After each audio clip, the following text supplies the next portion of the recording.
Hey guys, Ian here, I'm Cory. and today we're going to do a review of the Fish Hunt Fight or FHF Gear Pro M Bino harness. This is the personal bino harness one I use, and I've used this past year, and Cory's going to be with me talking about some other points of some of the other bino harnesses that we've actually both used. Yep. Because I gave it to you.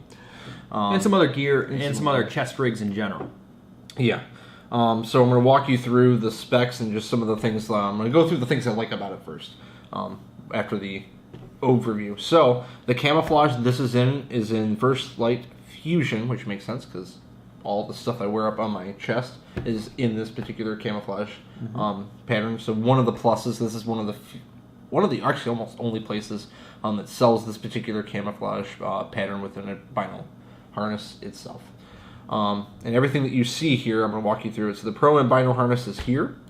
Their FHF Gear rangefinder pouch is right here. So that way you just basically sponge it down, you pull these tabs, and you can keep your rangefinder, everything else. And the rangefinder pouch comes with an equipment or lanyard itself, which is cool. And then there's the shoulder pads that are up here. They're also attached, and they're all in First Light Fusion.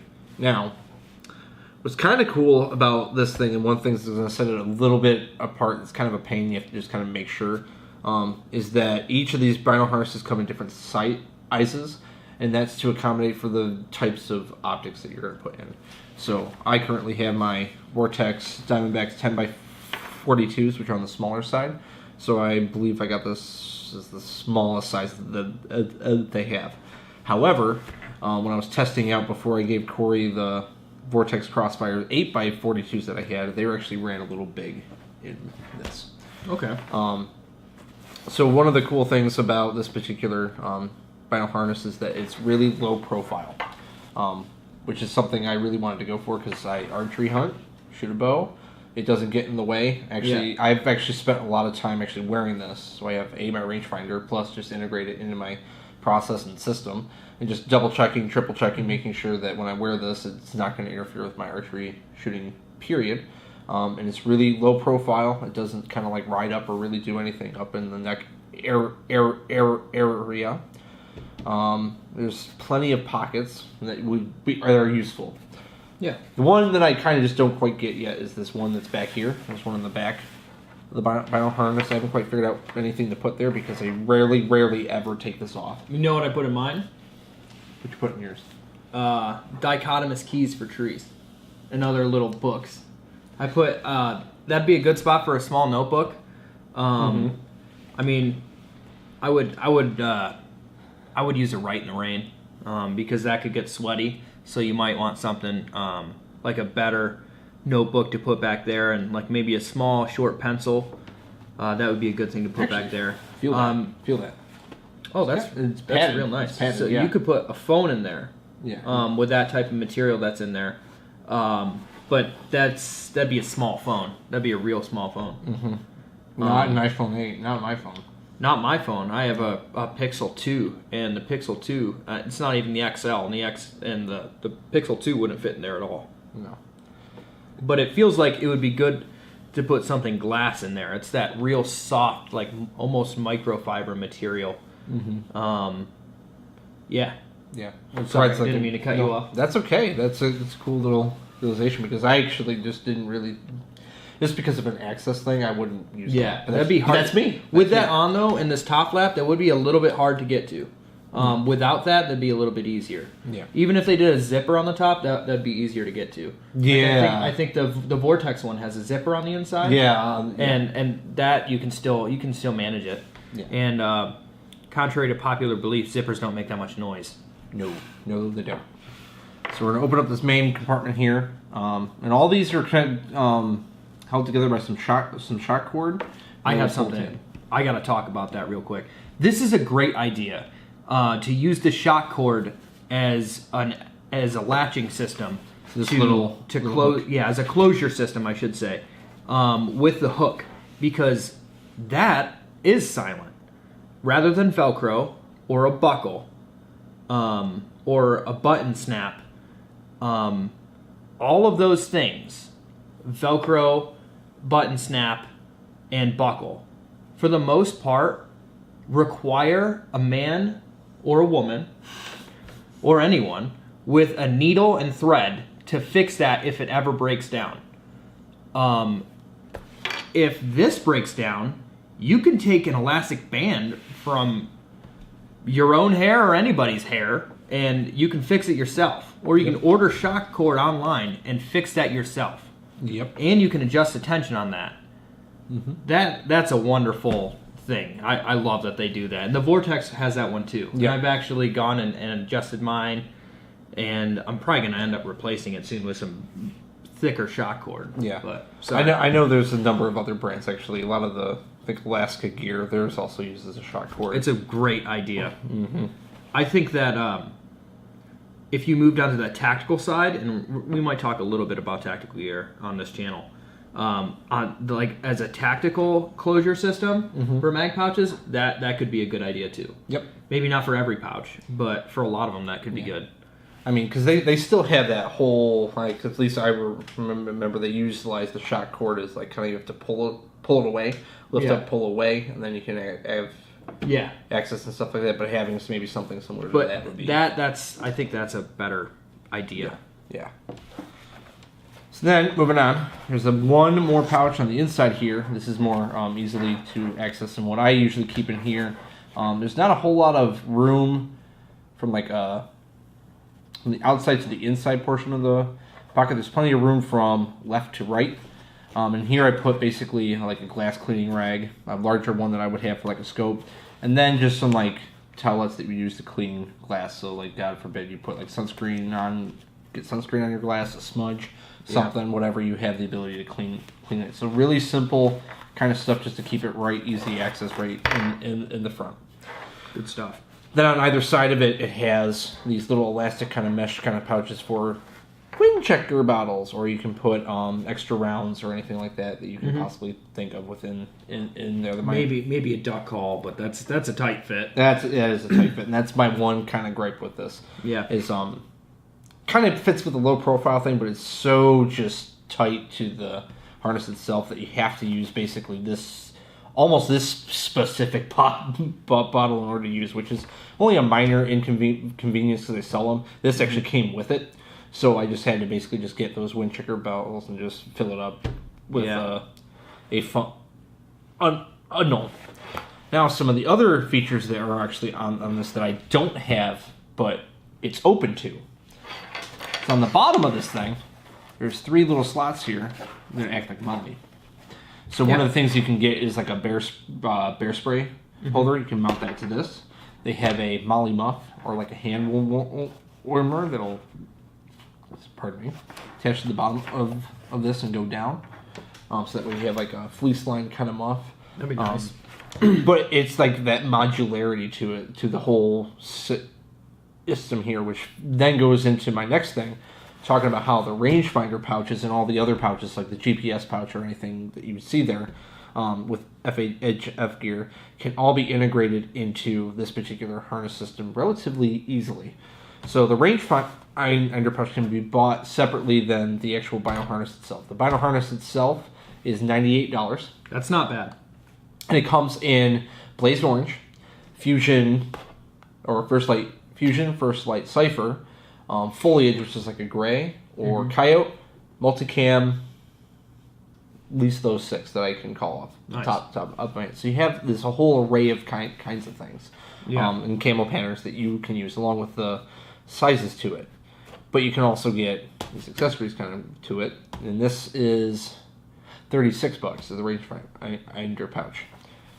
More so basically for like the camo light, and even if, like from the actual material for itself, $36, like just looking at the construction of this, it's got a lot going on.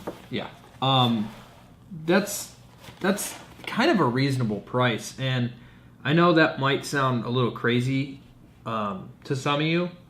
I know, like 2 years ago, I would have been on your side, but looking at the quality of that, it's pretty good.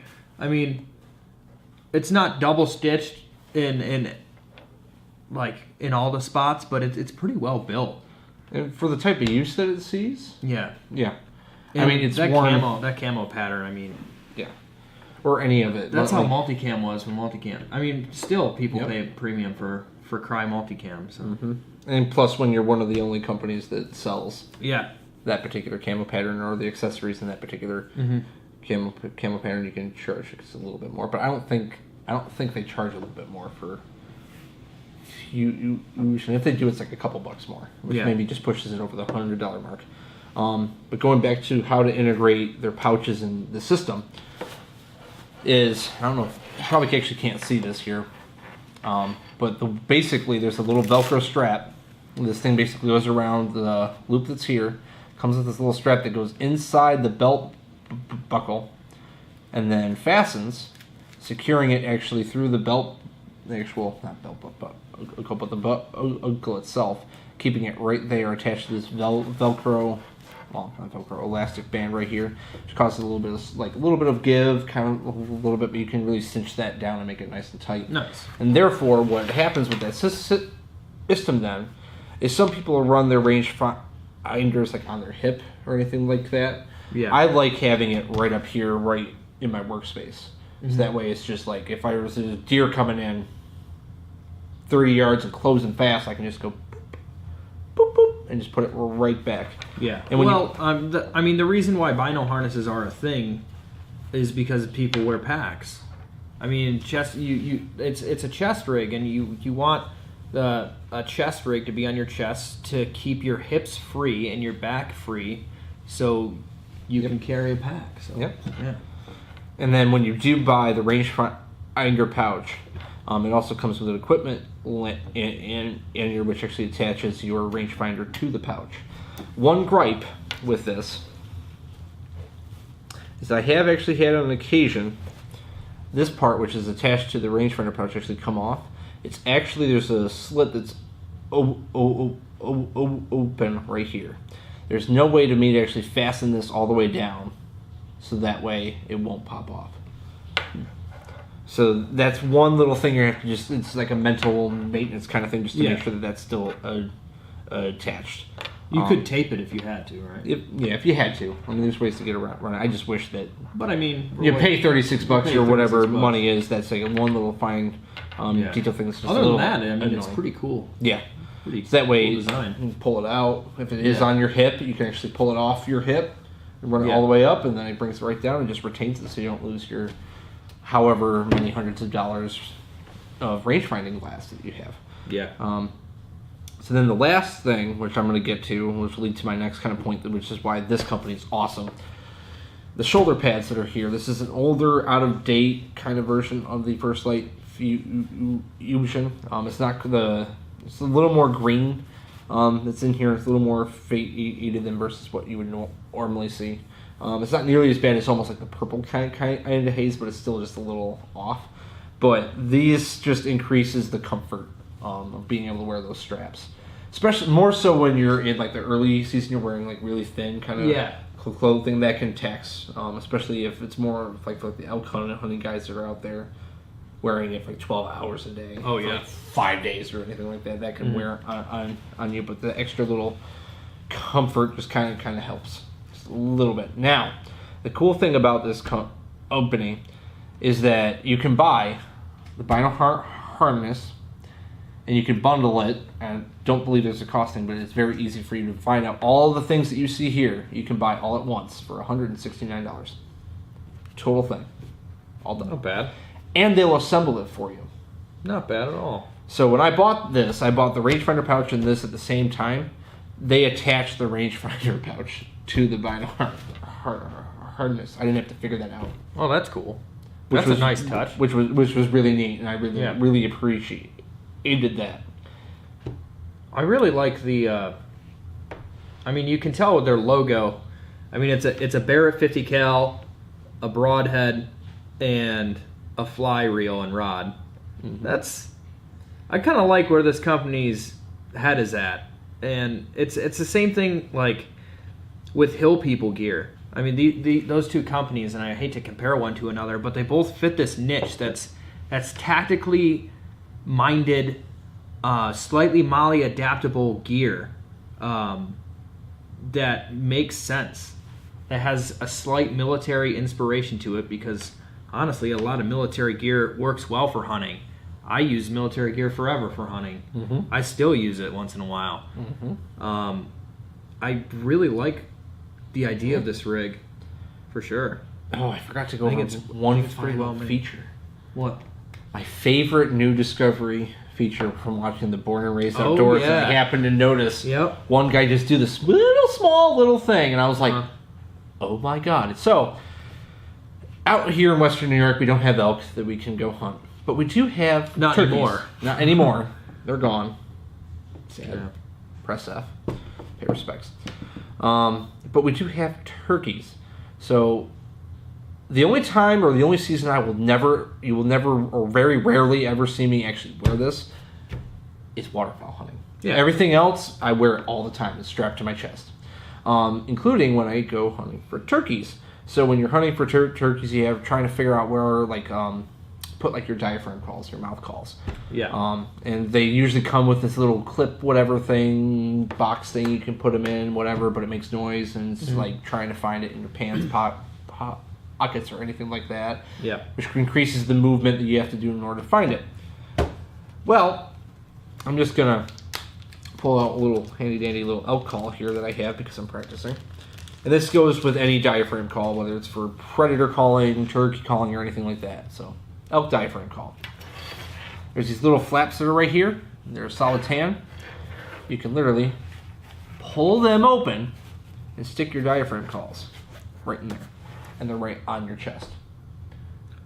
So then all I have to do is just reach down, pull it out, throw it in, take it out, put it in. That's nifty. That's nifty. Little fine detail thing that I just never caught. And I'm like, that's fucking cool. Yeah. That's fucking cool.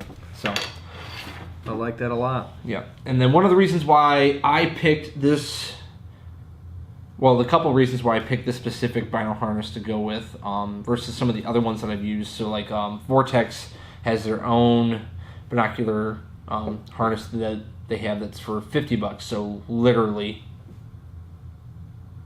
like, whatever, I can't do math, half the cost of this. Yeah. Everything that you see here, like, just about like half the cost of that. But it was bulky, and it was just, when I was hunting it for turkeys and using it for that season, the logo's like white in color, but it's just bulky. Wasn't quite as low profile, sat up really high on my chest, even from this way, like it was really big. So it just sat up a little too high on my chest. But that was really just like the size, and then the fact that the color palette it stuck out. So I didn't feel entirely comfortable. I mean, I had 4 hens run up in front of me, and like inside of like 10, 15 yards. I think those turkeys were blind though. I think they were blind too. Yeah. Maybe not. I mean, I did not. Did we have the sun to our backs for that? No, you weren't there for those. Oh. You weren't there for those. Well, we did have turkeys come close to us that one day though. Yeah, we did. They weren't that close, but they were 50 yards. Yeah. So then in comparison with that one to this one, it's just a smaller, slimmer profile package, and they had First Light Fusion. And I have seen a lot of the other people's, like Stephen Ranella, Meat Eater, all kinds of guys use this particular, well, what it appeared to be. Turns out it is this particular model of binocular harness, and I see why. Expensive, yes, but worth the money. Yeah. Well, I mean, it's a piece of gear that you're going to use damn near for a lifetime, hopefully. Yep. That's the goal. It's the goal. Do you know what their warranty is like? Not off the top of my head. Okay. Imagine it's pretty good. Also, it's all made in the USA, so. Nice. Yeah. Good stuff. Yeah. Sweet. Yeah. So, well, it was kind of like an overview, just kind of giving our little thoughts and opinions about it, because I'm pretty sure there's probably a bunch of reviews that are out here that'll actually break it down and give you the specs as to how it is, but just giving like our little thoughts in terms of design, and then from people, someone that's actually used it for an entire hunting season. Recommend it.